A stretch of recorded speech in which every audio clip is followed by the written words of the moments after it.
মানবতা বিরোধী অপরাধের মামলায় বেকসুর খালাস পেলেন মৃত্যুদণ্ডপ্রাপ্ত জামায়াত নেতা এটিএম আজহারুল ইসলাম। প্রধান বিচারপতি ডক্টর সৈয়দ রেফাত আহমেদের নেতৃত্বাধীন 7 সদস্যের বেঞ্চ সকালে এ রায় ঘোষণা করেন।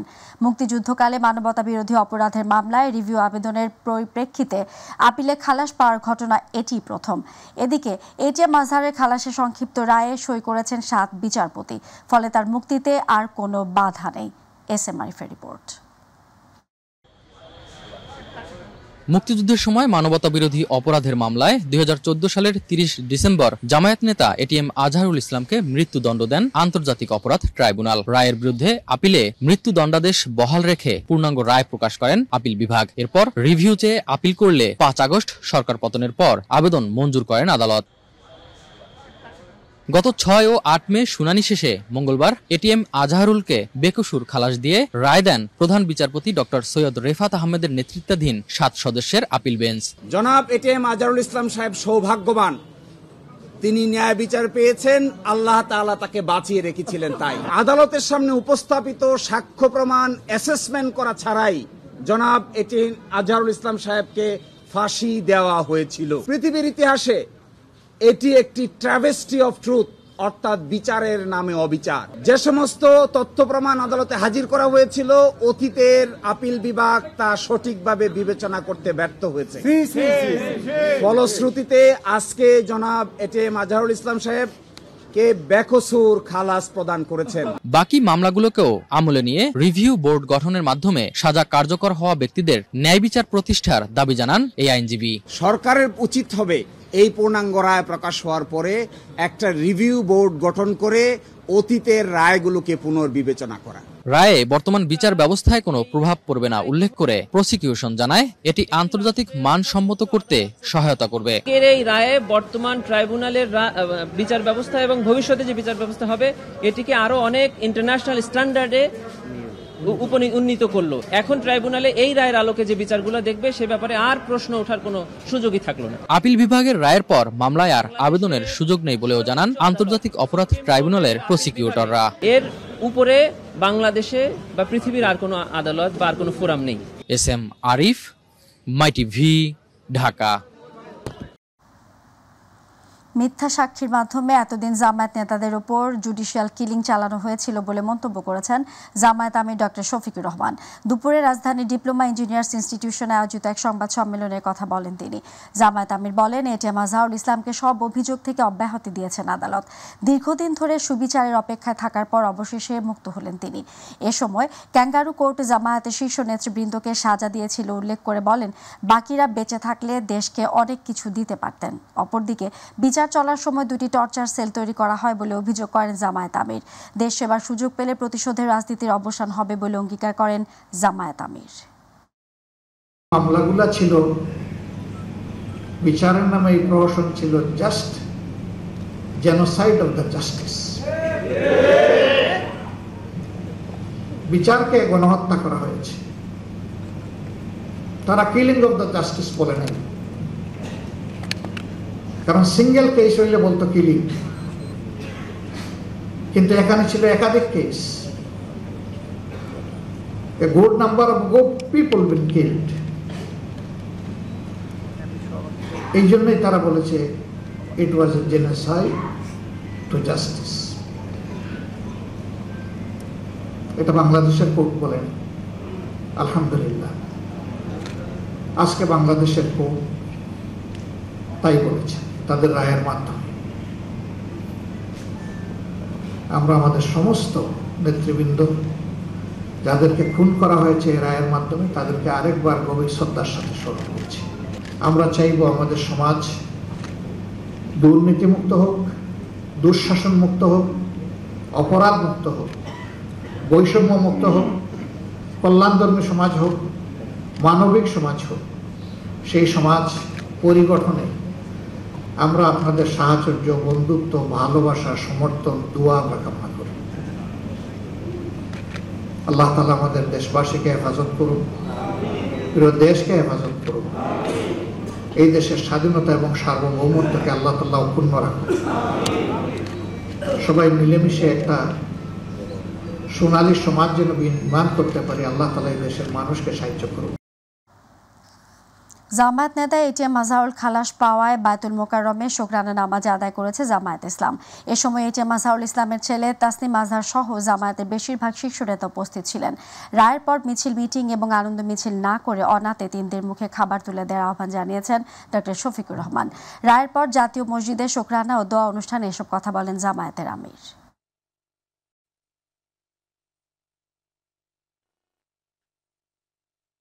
রাষ্ট্র হিসেবে বিনির্মাণের অন্যতম রূপকার দোয়া পরিচালনা করবে।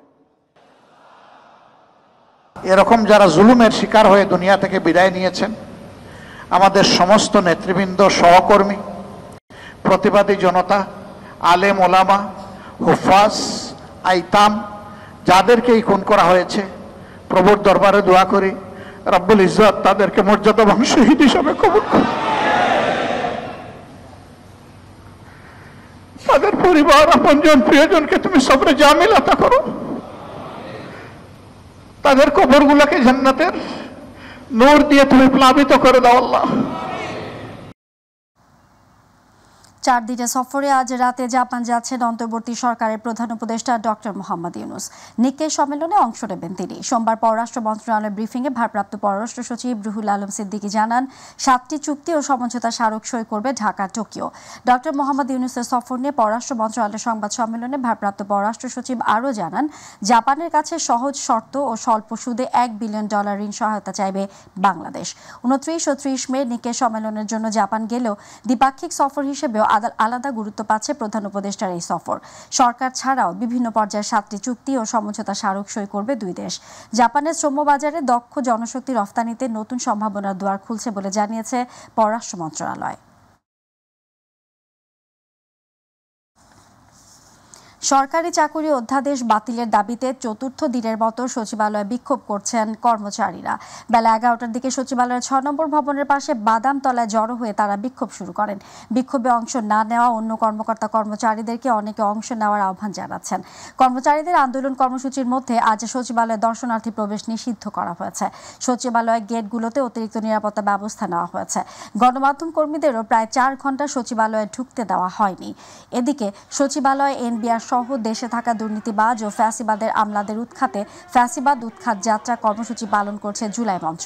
সচিবালয়ের বিপরীত পাশে অবস্থান কর্মসূচি পালন করছে তারা। সোমবার থেকে এই কর্মসূচি শুরু হয়।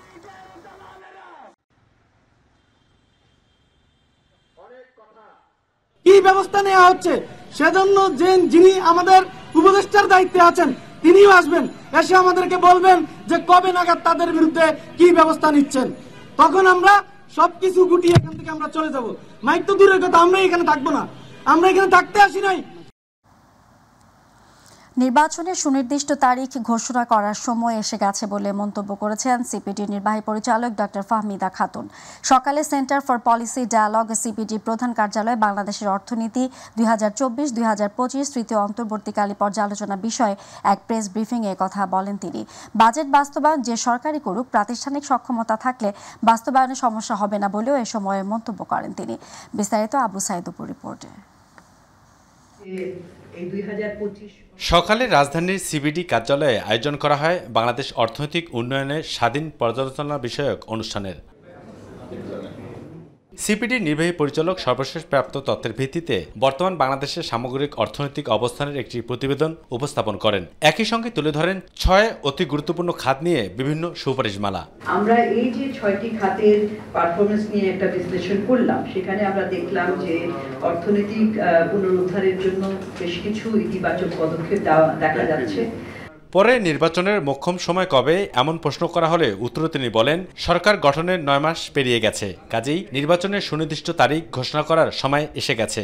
সরকারের পক্ষ থেকে একটা তারিখ মানে একটা দেওয়া হয়েছে, টাইম ফ্রেম, কিন্তু এখন মনে হচ্ছে যে একটা নির্দিষ্ট ডেট দেওয়াটা একটা যুক্তিযুক্ত হবে, একটা ভালো ডিসিশন হবে যে এতদিন, সেটা ডিসেম্বর হোক, জানুয়ারি হোক, কিংবা ফেব্রুয়ারি হোক, মার্চ হোক, একটা নির্দিষ্ট সময় দেওয়ার এক সময় এসেছে, এটা আমি মনে করি।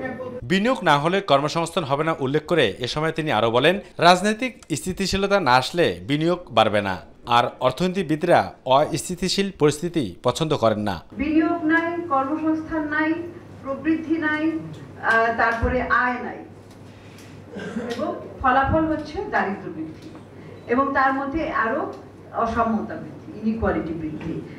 এইটাই একটা দারিদ্র্যের দুষ্ট চক্র হয়ে যাবে। এটার সাথে স্থিতিশীলতাটা খুবই গুরুত্বপূর্ণ। স্থিতিশীলতাটা অর্থনীতির যারা আপনার প্লেয়ার, সেটা প্লেয়ার বলতে আমি বিনিয়োগকারী বলি, নিয়োগদাতা বলি, প্রত্যেকেই কেউই অস্থিতিশীলতা পছন্দ করে না। আর এদিকে সিপিডি সম্মানিত ফেলো ডক্টর মোস্তাফিজুর রহমান বলেন, বিনিয়োগের চাঞ্চল্য মানে জীবনমান উন্নয়ন করার কোনো বিকল্প নেই। ইনভেস্টমেন্টের যে আপটেক হয় নাই এবং প্রাইভেট সেক্টরের ক্রেডিট আপটেকও যে স্লো এবং টার্গেটের থেকে কম, সেটা যারা ওইটা করোবোরেটেড হয়, ওইটা দ্বারা প্রমাণিত হয়। তবে অর্থনৈতিক প্রতিটি খাতে সংস্কার দ্রুত বাস্তবায়ন আলাদা করে ট্রান্সপোর্ট গঠনের সুপারিশ করেন সিপিডি।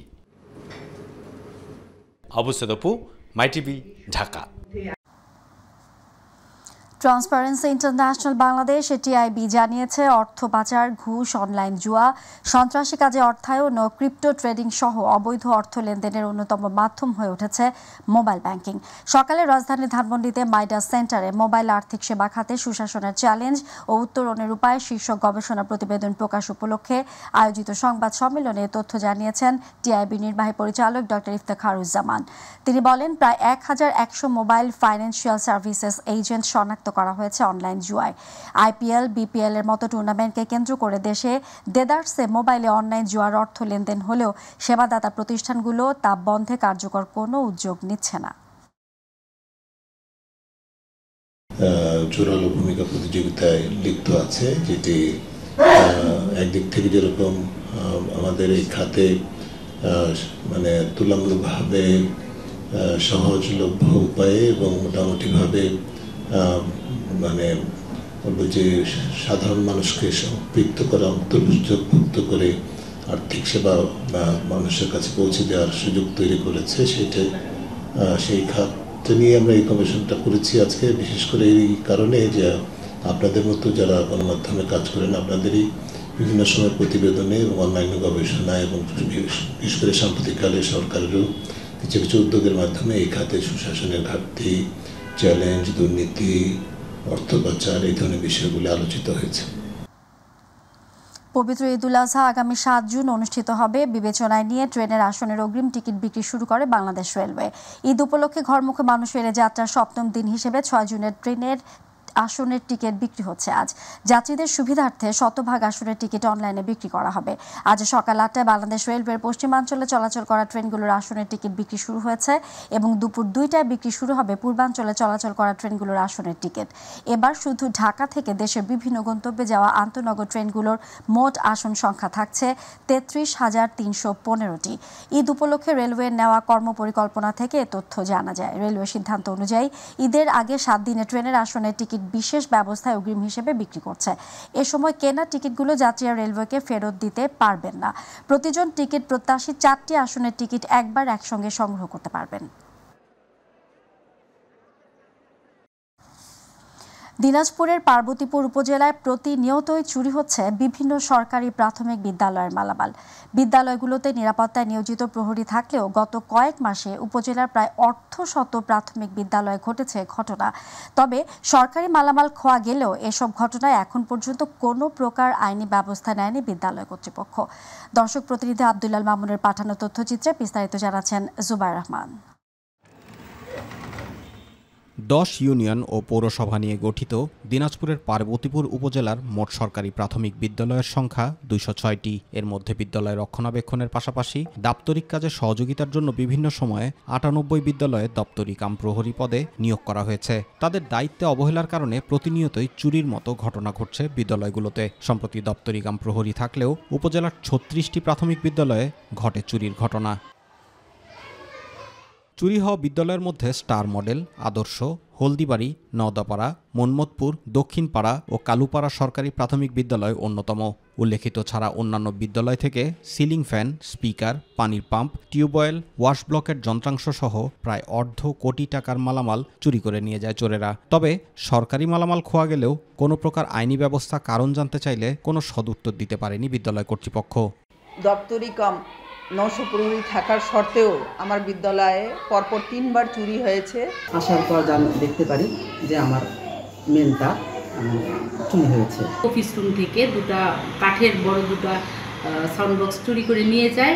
দপ্তরি কাম প্রহরী থাকার পরও চুরির ঘটনাকে কর্তব্যে দায়িত্বহীনতা বলে অভিযোগ বিদ্যালয় কর্তৃপক্ষের। তবে সংশ্লিষ্টদের দাবি, নিয়োগে নৈশ প্রহরীর পরিবর্তে দপ্তরি কাম প্রহরী থাকায় রাতে নয়, বিদ্যালয় চলাকালীন সময়কে নির্দিষ্ট কর্মঘণ্টা হিসেবে দায়িত্ব পালনের কথা জানান তারা।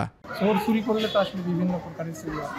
খাওয়া দাওয়ার জন্য একটু যাচ্ছি, আমরা তো মানুষ খাইতে হবে, চা খাওয়ার জন্য যাইছি বাইরে।